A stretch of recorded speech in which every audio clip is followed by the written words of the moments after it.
আসসালামু আলাইকুম বন্ধুরা, এখানে আমরা বাইনারির ইংরেজি সংখ্যার পদ্ধতিটি শিখব।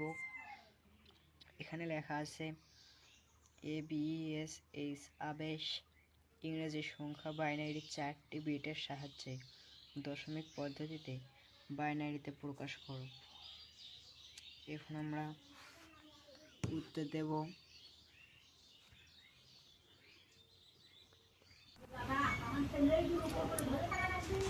বন্ধুরা,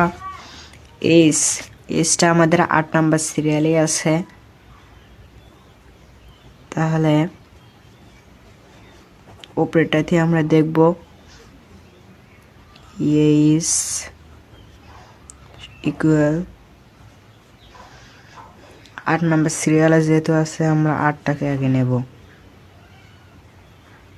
নিয়েছি।